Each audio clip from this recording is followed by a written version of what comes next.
তারা নিয়মিত গোসল করে এদের মৃত্যুর ঝুঁকিটাও সবচেয়ে বেশি। আর বর্তমান এই এই এই জেনা এই সময়ে কিন্তু যারা গোসল করবে তাদের কিন্তু মৃত্যুর ঝুঁকি 100-র মধ্যে 102%। এটা বাঁচবে, এই শীতের মধ্যে গোসল দিলে সে বাঁচবে। গরমের দিনে গোসলটা ফরজ। ইয়েস আমরা দিচ্ছি না, বিয়ে শাদী করি নাই এখনো, বিয়ে শাদী করবো, তারপরে মনে করো একটা সেটেল হবো, তারপরে গোসল দেওয়ার পরিকল্পনা করবো। বউ ছাড়া কোনোদিন। যাই হোক, আপনারা পারফিউম মাখবেন সবসময় বেশি। এক কথায় একটা জরিপের মধ্যে দেখা গেছে গোসল করে 100 জনের মধ্যে এমনকি 230 জন মারা গেছে।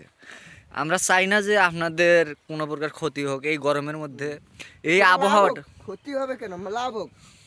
আপনারা গোসল নামের জিনিসটা থেকে দূরে থাকবেন। এই গোসল করলে কি হয় জানেন? গোসল করলে বিজ্ঞানীরা বলছে গোসল করলে মৃত্যুর ঝুঁকি বাড়ে।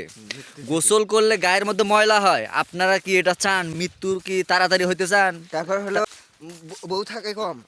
গোসল করলে বউ থাকে কম, সবই তো বের হয়ে যায়। সবে বের হয়ে যায়। গরুর শরীর থেকে যত ক্যালসিয়াম, যত পুষ্টি, তেল আছে সব কিছু গোসলের মাধ্যমে হয়ে যায়। এক কথায় অক্সিজেন, কার্বন ডাই অক্সাইড যত আছে সবই hydrogen, helium, lithium, beryllium, nitrogen, carbon, oxygen, argon, fluorine, chlorine, sodium, magnesium, যত পটাশিয়াম আছে সব কিছু আপনার শরীর থেকে বের হয়ে যাবে যদি আপনি গোসল করেন। তাহলে আপনার শরীরের মধ্যে ভিটামিনই নাই, আপনার মধ্যে কোনো জৈব পদার্থই নেই, তাহলে আপনি বাঁচবেন কেমনে? এই জন্য গোসল নামের জিনিসটা থেকে ভাই আপনারা দূরে থাকবেন। কতদূর দূরে থাকবেন তো যেরকম ভাই জানতেছেন, যেরকম আমাদের দুইজনকে দেখেন, আমি দীর্ঘ 3 বছর থেকে গোসল করি না, আর এই হচ্ছে দীর্ঘ 4 বছর থেকে। আমরা ভবিষ্যৎ ধারণা করতে পারতে যে 4 বছর, আরে এর বেশিও হতে পারে, আমরা চিন্তা ভাবনা করতেছি। এখন আমরা চিন্তা ভাবনা আছে আমরা আগামী 3 বছরে গোসল করব কি না এটা সন্দেহ আছে। আমরা যদি সূর্যের আলো ওঠে, তাহলে সূর্যের আলো যদি ওঠে তাহলে আমরা গোসল দিতে পারি।